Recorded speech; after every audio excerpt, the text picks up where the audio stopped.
이 시간 은혜 받으실 하나님의 말씀은 창세기 35장 1절부터 5절까지의 말씀입니다.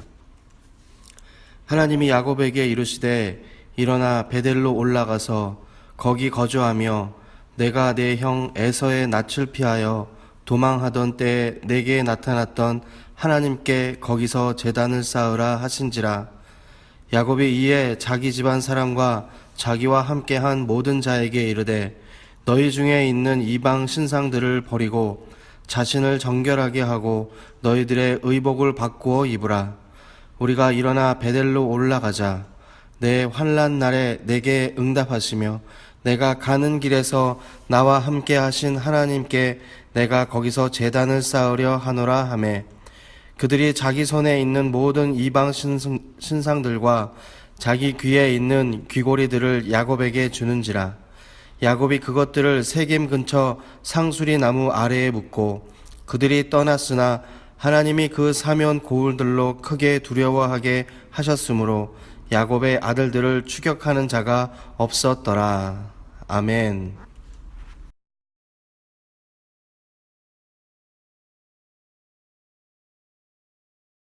할렐루야. 저는 오늘 창세기 35장 1절부터 5절까지의 말씀을 가지고 소망을 품고 올라가자, 소망을 품고 올라가자라는 제목으로 하나님 말씀을 전하도록 하겠습니다. 이탈리아의 나폴리의 음악을 매우 좋아하는 한 소년이 있었습니다. 그 소년이 홀어머니와 함께 살았는데 홀어머니와 함께 사니까 경제적으로 매우 힘들었습니다. 어려운 상황 가운데 그가 늘 생각했던 것이 꿈이 하나 있었는데 나는 성악을 하는 성악가가 되어야겠다, 노래하는 사람이 되어야겠다 생각하고 그 꿈을 포기하지 않았습니다. 그런데 어느 날 학교에서 공부를 하는데 수업 시간에 그가 성악가가 되는 것이 꿈이라고 선생님하고 학생들 앞에서 나는 성악가가 될 거야 이렇게 얘기했습니다. 그랬더니 음악 선생님이 야, 말도 안 되는 소리 하지 마라. 네 목소리가 문짝이 바람이 흔들리는 것처럼 아주 시끄러운 소리인데 무슨 성악가가 된다는 거냐, 그렇게 야단을 쳤어요. 그러니까 애들이, 같은 반 학생들이 그게 재밌다고 막 웃는 겁니다. 깔깔대고 웃었습니다. 그런데 그 소년은 자기가 그렇게 얘기하고 나서도 마음속에 소망을 품을 수가 있었습니다. 엄마가 늘 집에 올 때마다 너는 반드시 성악가가 될 거야. 너 목소리는 참 좋아. 내가 들어봐도 너 목소리는 힘이 있어 하고서 이 아들을 격려합니다. 무시하지 않습니다. 늘 소망을 아들이 가질 수 있도록 늘 격려하는 거예요. 그리고 이 어머니가 아들을 위해서 기도합니다. 하나님, 내 아들 나중에 훌륭한 성악가가 되게 하여 주시옵소서. 하나님, 노력하는 우리 아들이 되게 하시옵소서라고 기도해요. 근데 그 사람이 마침내 세계에서 정말 뛰어난 성악가가 됐습니다. 테너 엘리코 카루소라는 사람입니다. 이 사람이 늘 소망을 품고 어머니의 격려를 받고 하나님 안에서 기도하면서 나는 반드시 될 것이다, 나는 반드시 된다라고 소망을 품으니까 나중에 훗날 정말 세계적인 테너가 되었습니다. 여러분, 소망이 얼마나 귀중한지 모릅니다. 소망은 귀중합니다. 왜 그렇습니까? 그 이유가 있습니다. 첫 번째, 소망은요, 위로가 있기 때문에 소망이 귀중한 겁니다. 소망을 품으면 위로가 넘쳐납니다. 오늘 본문을 자세히 들여다보면 본문에 말씀이 여러 가지로 나옵니다. 첫 번째 뭐라고 나오느냐, 1절에 하나님이 야곱에게 베델에서 단을 쌓아라 라고 말씀하십니다. 한번 잘 보세요. 하나님이 베델로 가서 단을 쌓아라 합니다. 이 단을 쌓는 거, 이 단이 뭐냐면 이게 돌 무더기로 이렇게 하나하나 차곡차곡 원을 그리면서 모양을 만들면서 위로 올라가게 하는 거예요. 즉 단을 쌓는 겁니다. 단을 쌓으면 이 단이 위로 올라갑니다. 잘 생각해 보세요. 두 번째는 야곱이 베델로 올라갈 것을 준비합니다. 하나님께서 베델로 가라 그렇게 말씀하십니다. 자, 첫 번째 뭐라 그랬죠? 단을 쌓아라. 그리고 두 번째 베델로 올라가라 말씀하십니다. 그리고 2, 3절에 보니까 가족들과 자기가 품고 있는 이 식솔들을 다 데리고 이방신을 버리고 정결하게 하자 그렇게 말합니다. 그 다음에 이방들이 가지고 있는 이 신상들 이걸 다 땅에 묻어라 그렇게 말씀하십니다. 그리고 마지막에 5절에 하나님이 주변 고울을 주변에 있는 사람들로 하여금 두렵게 하십니다. 자, 그러면 1절에 하나님은 왜 야곱에게 베델로 가서 단을 쌓을 것을 말씀하셨을까요? 자, 그 스토리를 말씀드립니다. 우리 성도님들이 구약의 스토리를 모르기 때문에 말씀을 드리면 이해가 잘 안 돼요. 제가 오늘 그거를 이해를 도와드리도록 할게요. 야곱이 지금까지 가나안 땅에 머물고 있습니다. 여러분, 가나안 땅은요, 하나님께서 특별히 축복해 준 땅입니다. 그래서 가나안에 들어가서 살면 잘 살 수 있습니다. 잘 먹을 수 있습니다. 마치 시골 사람이 서울에 가서 일을 해서 직장 생활을 하면 돈을 벌고 잘 살고 좋은 음식을 먹을 수 있는 것처럼 이 가나안이 그런 땅이었습니다. 그래서 야곱은 이 가나안에 가서 살았습니다. 다른 것도 많은데 왜 하필 가나안에서 살고 있는데 그 지역에 머물고 있는데 하나님께서 이제 베델로 가라 그럽니다. 베델은 예전에 자기가 있던 곳입니다. 자, 예전에 자기가 있던 곳은 어땠겠습니까? 별로 그렇게 좋지 않았어요. 힘들었습니다. 이제 좋아져서 가족들도 생기고 와이프도 생기고 자기가 부리는 식솔들도 생기고 사람들이 많아졌다라는 것은 그가 잘 살아지기 시작했다라는 거예요. 그렇죠? 여기 와서 잘 살기 시작했는데 왜 하나님께서 다시 베델로 가라고 하실까? 그 이유가 있습니다. 이 베델에서 야곱이 하나님을 만났습니다. 베델에서 있을 때, 어려울 때, 힘들고 지치고 너무너무 어렵고 죽고 싶을 그때 하나님을 만난 적이 있어요. 처음으로 야곱이 베델이라는 곳에서 하나님을 만났습니다. 그때 베델의 마음은 그랬습니다. 너무너무 좋았습니다. 그 어렵고 힘들 때, 가진 것 없을 때 맨날 의젓터지고 정말 죽고 싶을 그 환경에서 만났던 그 하나님을 그때 기억을 했는데 거기서 하나님을 만남으로 인해서 마음이 너무너무 뜨거웠습니다.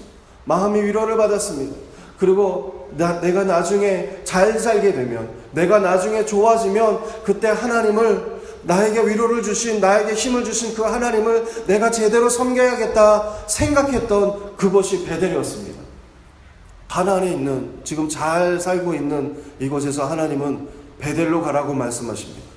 과거 20년 전에 야곱은요, 형 에서의 위협을 피해서 아버지의 집을 떠나서 쓸쓸히 하란을 향해 방랑의 길을 갈 때 이 베델을 지나갔습니다.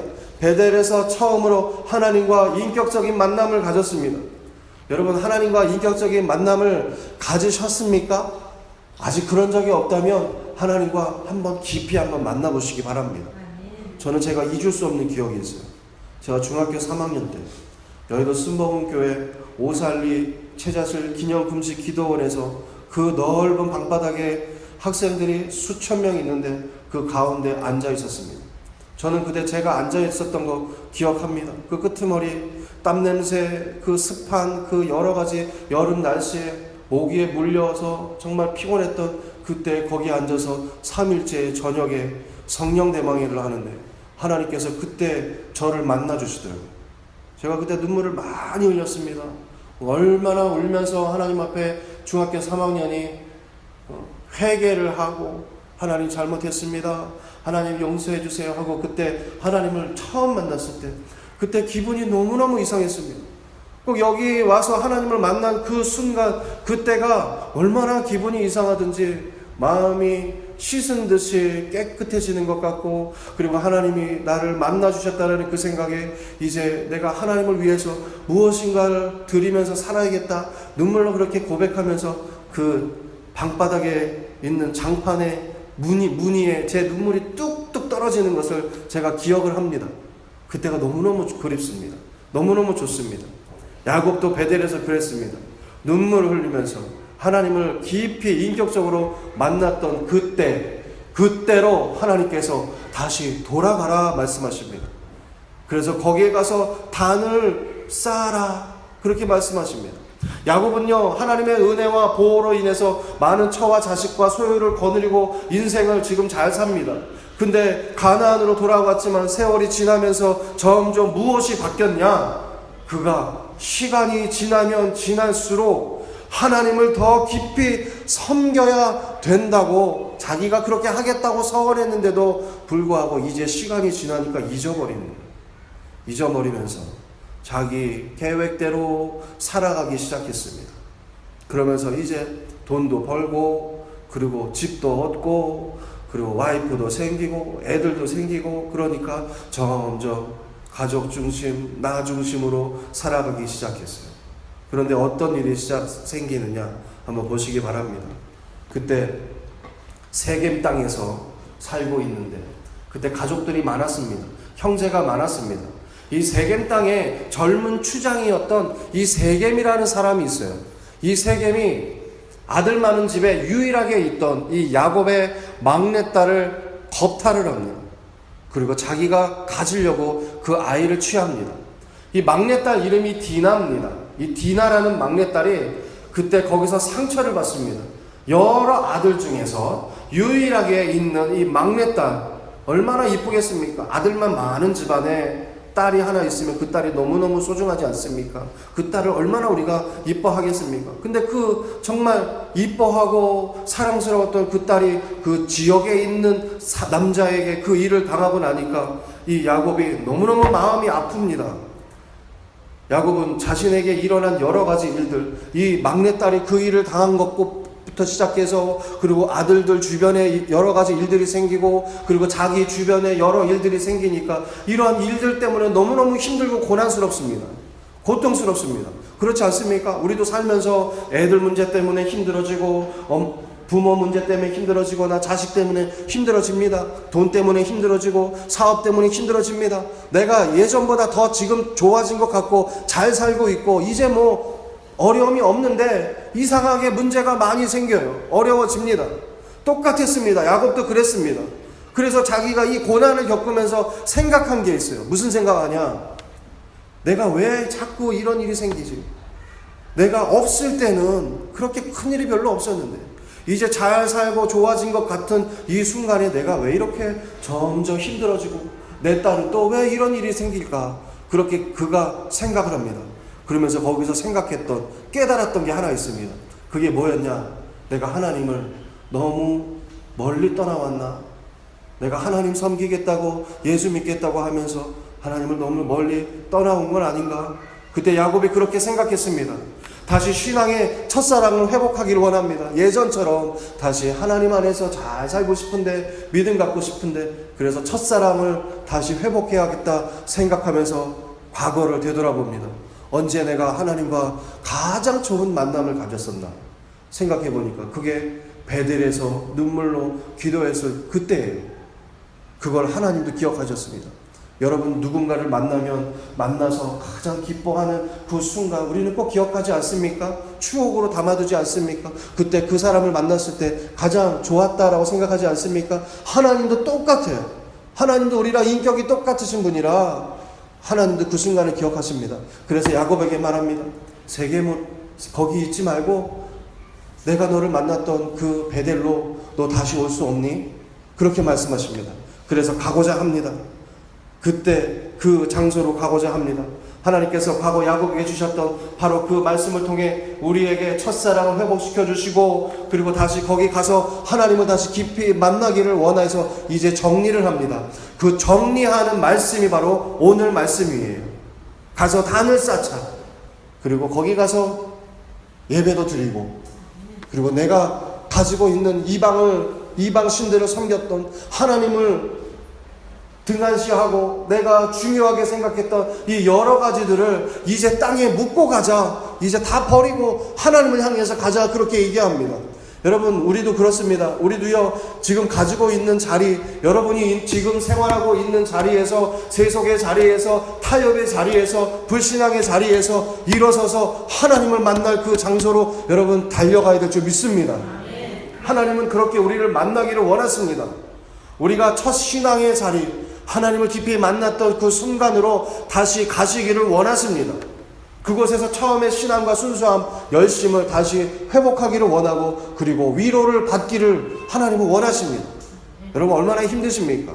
저하고 직접 얘기하지 않아도 저는 여러분이 얼마나 힘든지 압니다. 매일 돈 때문에 스트레스 받는 거 압니다. 매일 어떻게 해야 될까 염려하면서 고통받는 거 알고 있습니다. 내가 하는 일, 그 일 이거 끝까지 해야 되나 그렇게 생각하는 분들 얼마나 많은지 모릅니다. 지금 하는 일이 잘하는 일인가? 이거 해서 나중에 먹고 살 수는 있을까? 얼마나 염려 많이 합니까? 애들을 위해서도 그러지 않습니까? 그리고 내 건강, 지금 내 육체 이거 다 치료받을 수 있을까? 그렇게 염려하는 사람이 많습니다. 여러분, 그럴 때일수록, 힘들고 어려울 때일수록 우리가 무엇을 붙잡아야 되냐? 소망을 붙잡아야 될 줄 믿습니다. 여러분, 소망을 얻어야 하나님의 위로를 받게 됩니다. 소망을 가져야 하나님께서 나를 만지시고 내게 힘을 주십니다. 여러분, 하나님과 함께하면 못할 일이 없습니다. 오늘 본문에 보니까 예나 지금이나 시대적으로 악한 거는 다르지 않네요. 이 야곱의 딸 디나가 남자들에게 이러한 일을 당한 후에 가족들이 가만히 있을 수가 없는 거예요. 오빠들이. 내 막내 동생이 그 일을 당하고 나니까 이 오빠들이 이제 그것을 처리하러 갑니다. 내 동생에게 해를 입혔던 그 모모몬을 내가 가만두지 않겠다 해서 가족 회의를 하고 쳐들어갑니다. 거기서부터 문제가 생깁니다. 이 레아의 형제들이 디나에게 나쁜 짓을 한 자들뿐만 아니라 그 민족에게 잔인한 복수를 하러 갑니다. 그래서 거기서 복수를 합니다. 다 죽여버립니다. 사람들을 데리고 와서 마치 친선 조약을 한 것처럼 슬슬 이제 우리와 너가 그렇게 했으니까 내 막내 동생과 결혼을 해라. 그러면서 그 사람들을 데리고 옵니다. 그 가족들을 데리고 옵니다. 여러분, 이 어려운 일을 당했는데 여동생하고 그 남자가 결혼을 한다 그러면 이게 얼마나 고통스러운 일입니까? 근데 결혼을 할 것처럼 이렇게 데리고 옵니다. 그리고 결혼식에 하나님께서 주신 그 언약대로 행하면서 그 사람들을 다 죽여버립니다. 그런데 여기서 문제가 어떻게 발생하냐? 이 이스라엘의 이 야곱의 자녀들은요, 유목민입니다. 즉 옮겨 다니면서 사는 사람들이에요. 근데 그 세겜 땅에 있었던 사람들은요, 토착민입니다. 토착민은 그 지역에 오랫동안 터줏대감으로 사는 사람들이에요. 그렇죠? 그러면 사람들이 더 많을 거예요. 토착민이니까. 유목민은 그냥 소수의 무리가 옮겨 다니는 생활을 하는 거고, 토착민은 거기에 지역 사람들이니까 그 지역의 사람들, 무리들이 얼마나 더 많겠어요. 그런데 그 토착민의 누구누구를 이 형제들이 죽이니까 이 지역 사람들이 그걸 알고 이 유목민인 야곱의 가족들을 다 해하려고 달려듭니다. 야곱이 이 일을 겪고 나니까 자기의 아들들이 막내 여동생 때문에 일을 크게 벌려서 이제 난처해지는 거예요. 자기도 죽임을 당할 수 있는 거예요. 쫓겨나게 됩니다. 이제 내 아들이고 뭐고 다 죽을 수도 있겠구나. 이제 지금까지 내가 아내와 아이들과 풍성하게 잘 살았는데 이제 그 토착민들이 쳐들어오면 이제 끝장났구나. 거기서 염려하기 시작합니다. 걱정하기 시작합니다. 그러면서 깨닫게 된 게 예전에 하나님 앞에 서원했던 거 그거 그대로 그 뜻대로 살았으면 좋았을 텐데 여기에 와가지고 이 변고를 당하는구나 생각하면서 염려하는, 잠이 안 오는 거예요. 큰일 났다고 밖을 내다봅니다. 사람들이 쳐들어오진 않을까? 우리 가족들을 해하진 않을까? 우리 물건들을 다 가져가진 않을까? 염려하기 시작합니다. 벌벌 떱니다. 그 위태로운 그 순간에 어찌해야 될지 몰랐습니다. 그래서 생각했던 게 옛날에 그때 내가 조금 더 잘했으면 얼마나 좋을까? 다시 그때로 간다는 거예요. 저도 가끔 그럽니다. 여러분은 안 그렇습니까? 과거에 만약에 내가 이 과거에 예전에 이랬으면 좀 달라지지 않았을까? 내가 이거 안 하고 다른 거 했으면 좀 더 좋아지지 않았을까?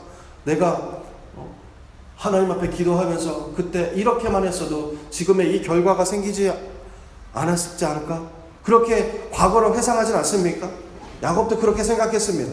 그래서 무엇이 잘못됐는지 깨닫고 나서 생각해 보니까 예전에 하나님의 그 위로를 받았던 그때로 다시 가고자 했던 거예요. 너무 힘든 나머지 두 손 들고 다시 베델로 가려고 합니다. 하나님의 인도하심과 돌보심, 그 위로를 사모하는 마음으로 받으려고 갑니다. 그래서 베델로 간 거예요. 거기서 다시 위로를 받습니다. 하나님 앞에 가니까 하나님 앞에 아버지, 내가 여기서 이렇게 좋은 곳에서 잘 살았는데 어려움이 생기니까 너무너무 힘들어서 다시 기도원에 왔습니다. 다시 교회에 왔습니다. 다시 베델로 왔습니다. 하나님, 날 좀 붙잡아 주시옵소서. 그렇게 기도하고 하나님 앞에 예배를 드립니다. 그 하나님이 어떻게 하셨겠어요? 거봐라, 내 말 안 들으니까 네 꼴이 지금 그렇게 되지 않았냐? 네 가족들이 많아지고 부인이 많아지고 뭐 일들이 좋아지면 잘 될 줄 알았냐? 그렇게 야단치지 않고 그냥 위로하십니다. 잘 왔다. 교회에 잘 왔다. 내 앞에 잘 왔다. 내가 너에게 소망 주고 위로하기 원한다. 얼마나 힘들었냐? 얼마나 어려웠냐? 얼마나 정말 마음에 고통이 심했냐? 이제 내게 왔으니까 내 말을 통하여서 위로받아라. 소망 얻어라. 할 수 있다. 너는 반드시 좋아진다. 하나님이 그렇게 위로를 하죠. 여러분, 그 위로가 우리에게 필요합니다. 베델로 갔던 것은 바로 하나님의 위로를 간절히 원했기 때문이에요. 여러분, 힘드십니까? 어려우십니까? 주의 전에 나와서 기도함으로 하나님의 힘을 얻으시기를 주님의 이름으로 축원드립니다. 내 생각, 내가 아무리 지혜롭다 할지라도, 내가 아무리 경험이 많다 할지라도 내 뜻대로 하는 거는요 쉽게 되지 않습니다. 인생이 내 맘대로 안 됩니다. 돈이 있다고 되는 일이 아닙니다. 내가 할 수 있는 그 열정이 있다고 되는 일이 아니에요. 어떻게 됩니까? 하나님이 인도해 주셔야 돼요. 이 일을 행하시는 여호와, 그 일을 지어서 성취하시는 여호와라 그러십니다. 여러분, 하나님께 맡기지 않고는요 내 인생이 되어질 수가 없습니다. 하나님 앞에 맡겨야 잘 됩니다. 이사야서 51장 3절 말씀 보겠습니다. 이렇게 말씀하십니다. 같이 한번 읽어보겠습니다. 시작. 나 야훼가 시온의 모든 황폐한 곳들을 위로하여 그 사막을 에덴 같게, 그 광야를 야훼의 동산 같게 하였나니 그 가운데에 기뻐함과 즐거워함과 감사함과 창화하는 소리가 있으리라. 아멘. 여러분, 무슨 말씀입니까? 황폐한 곳들, 즉 어려워진 곳들, 지금 힘든 곳들, 이 모든 것들을 위로하신다 말씀하십니다. 그리고 사막을 어떻게 하신다 그럽니까? 에덴 같게 하신다 말씀하십니다. 여러분, 우리 마음이 사막화 되거나 내 환경이 지금 사막과 같은 그 어려움이라면 하나님은 그것을 바꿔주시고 에덴같이 하시겠다 말씀하고 계십니다. 내 인생이 광야 같다 하면 얼마나 힘들고 어렵겠습니까? 그 광야 같은 그 내 인생을 야훼의 동산같이 하시겠다 하나님 말씀하십니다. 여러분, 하나님께 나오면은요 범사가 형통하게 됩니다. 하나님께 나오면은요 우리의 길이 새롭게 됩니다. 그 하나님은요 자기에게 오라고 말씀하십니다. 여기 와서 기뻐하고 즐거워하고 감사할 수 있다, 그렇게 말씀하십니다. 여러분, 하나님 앞에 나아가면 하나님은 우리를 위로해 주시고 우리를 새롭게 하시고 우리를 변화시켜 주실 것입니다. 두 번째, 여러분, 소망 안에 은혜가 있습니다. 소망해야 하나님께서 은혜를 주십니다. 간절히 구하지 않고 얻을 수 없습니다. 안 되는 일 끝까지 가보십시오. 시간이 해결하지 않습니다. 안 되는 일은요 내 의지대로 아무리 노력해도 안 됩니다.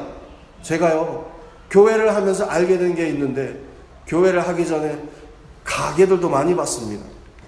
빵집도 보고 커피숍도 봤습니다.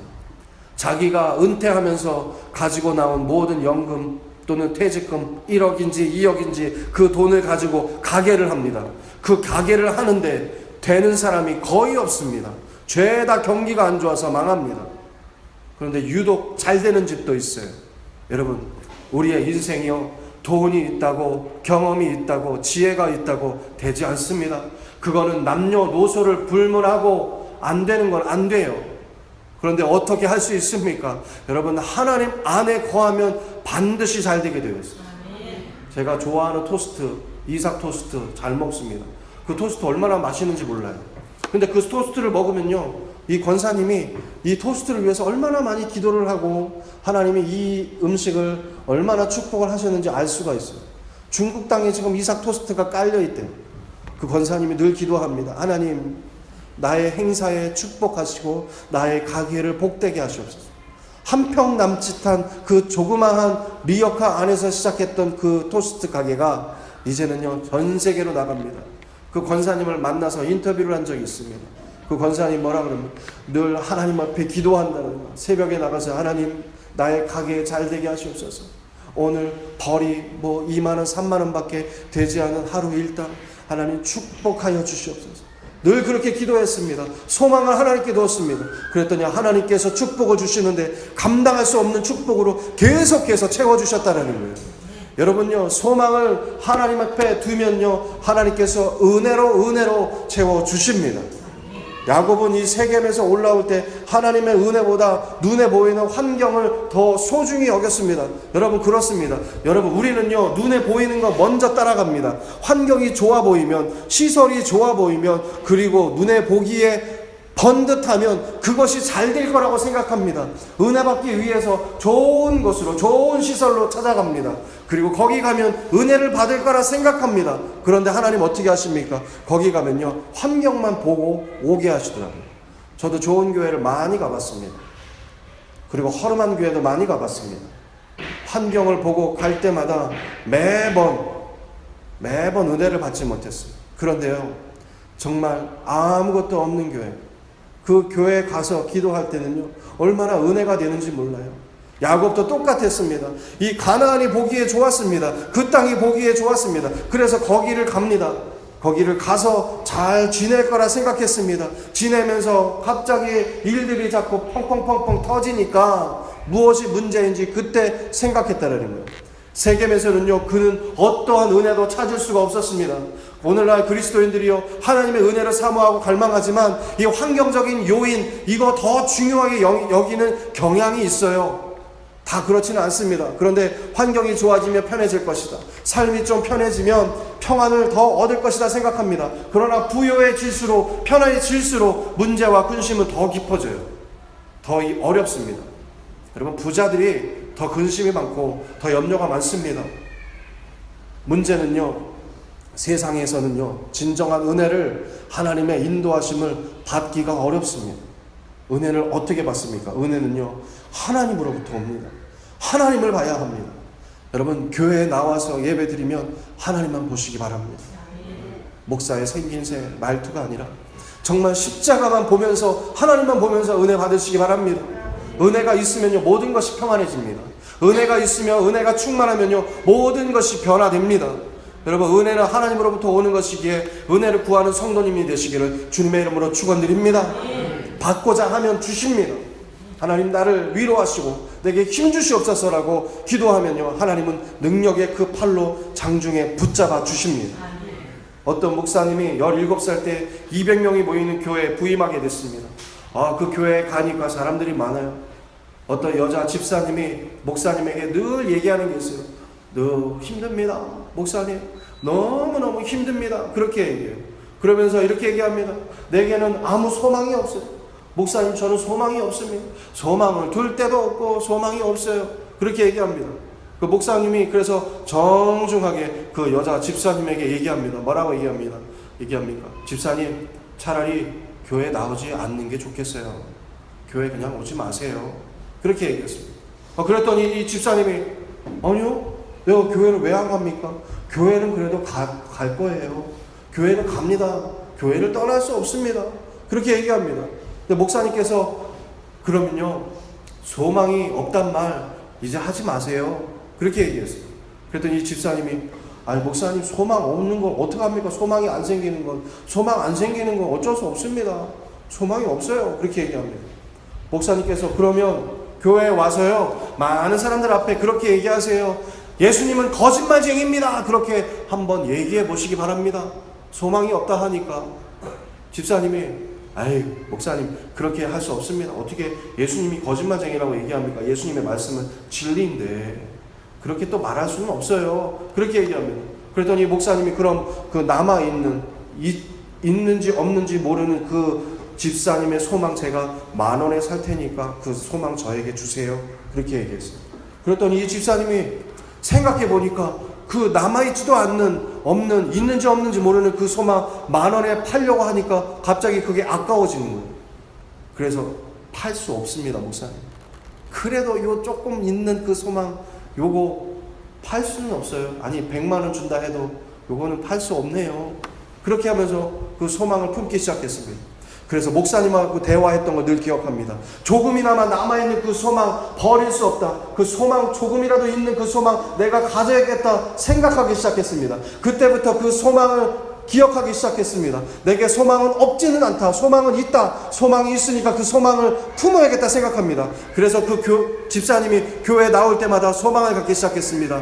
있는지 없는지 모르지만 나에게 조금이라도 있는 소망, 그 소망 나는 붙잡아야겠다 생각합니다. 그러면서 변화되기 시작했어요. 여러분, 소망, 희망 품으시기를 주님의 이름으로 축원드립니다. 환경 바라보면 없다 할지 모릅니다. 그러나 여러분, 소망을 품는 자와 품지 않는 자의 인생은 달라집니다.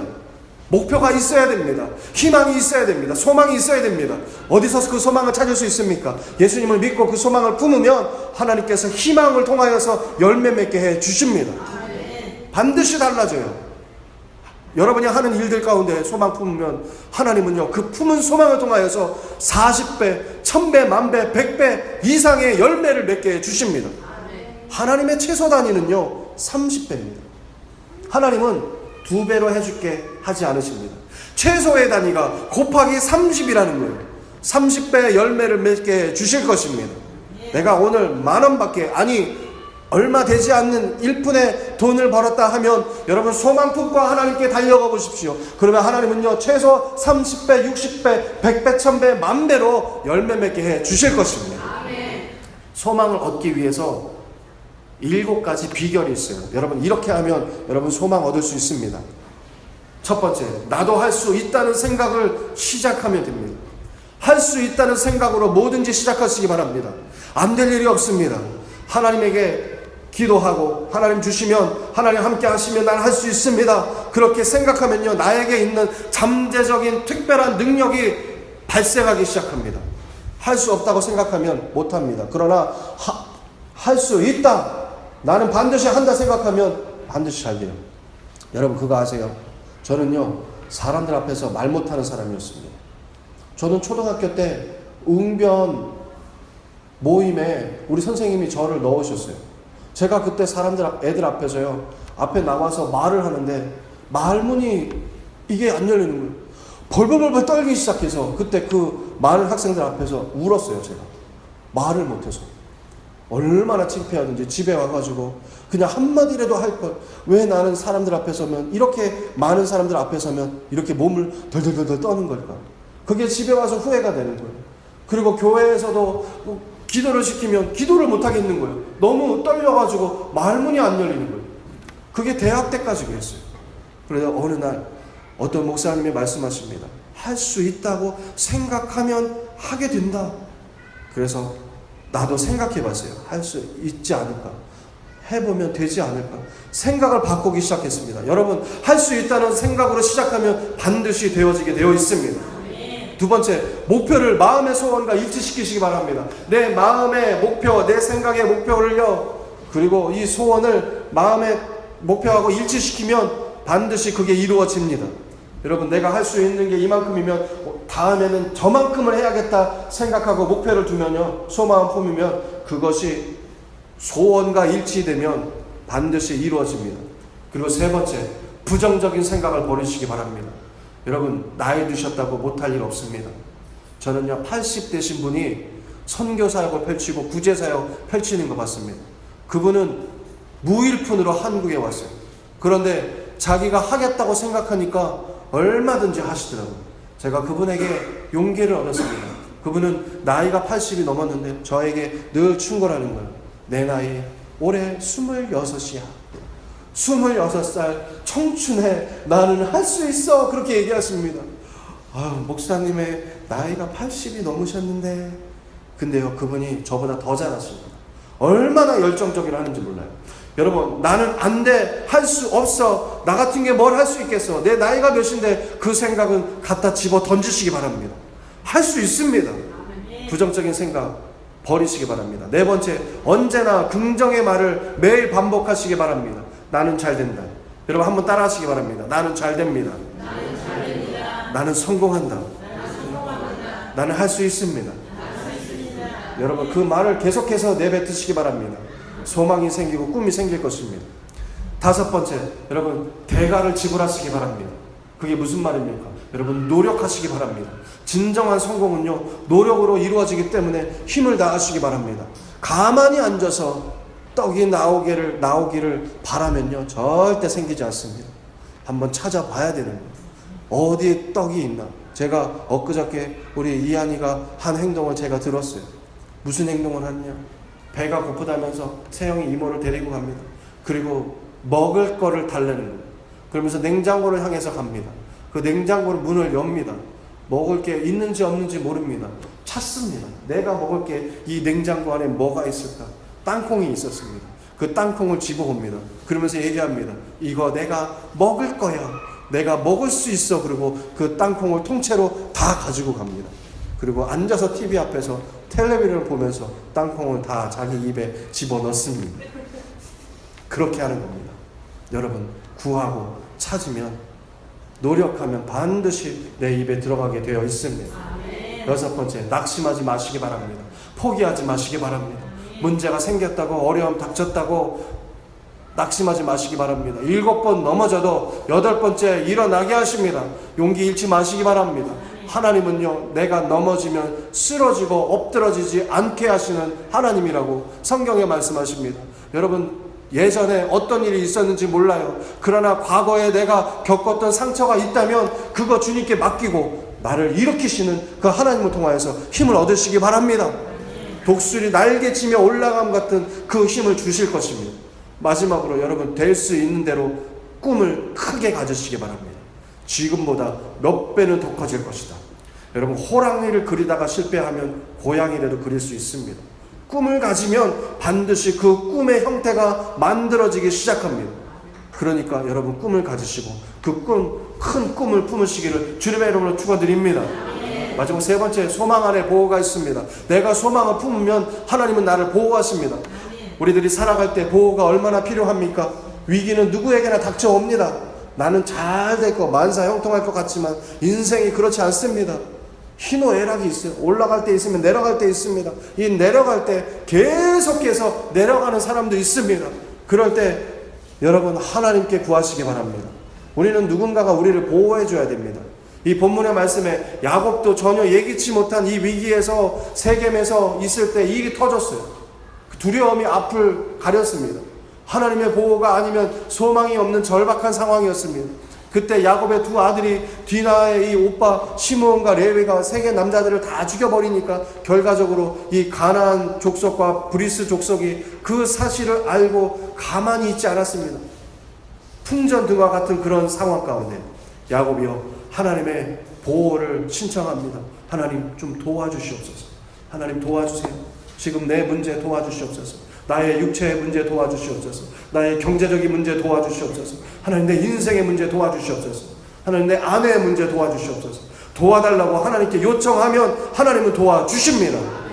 하나님, 그런 하나님입니다. 그래서 우리에게 하나님이 필요합니다. 저에게도 하나님이 필요하고 여러분에게도 하나님이 필요합니다. 그 하나님을 붙잡으시기 바랍니다. 인간은요, 기본적으로 4가지를 두려워합니다.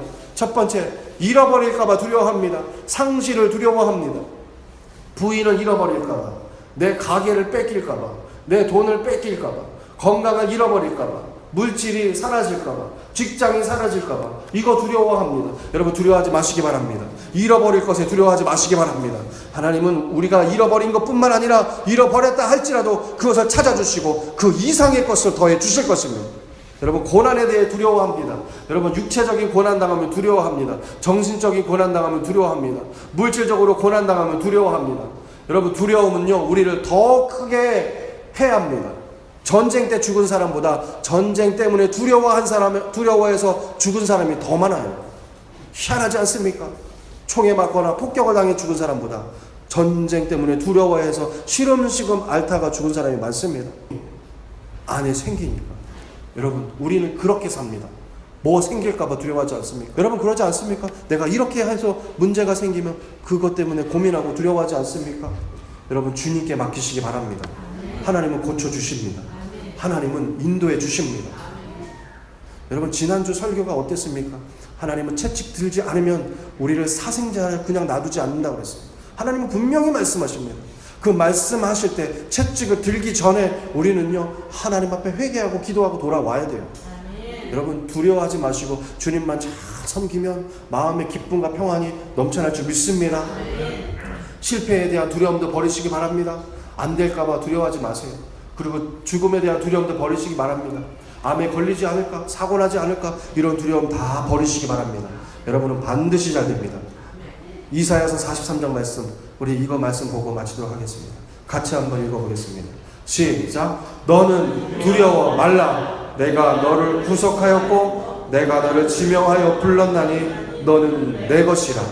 너가 물 가운데로 지날 때에 물이 너를 침몰치 못할 것이며 너가 불 가운데로 행할 때에 타지도 아니할 것이요 불것이 너를 사르지도 못하리니 대저 나는 여호와 너의 하나님이요 이스라엘의 거룩한 자요 너의 구원자입니다.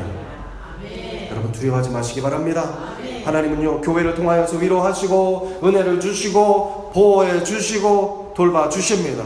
참 소망을 가진 자마다 하나님은 어떤 환경 가운데 있다 할지라도 나를 인도해 주실 거예요.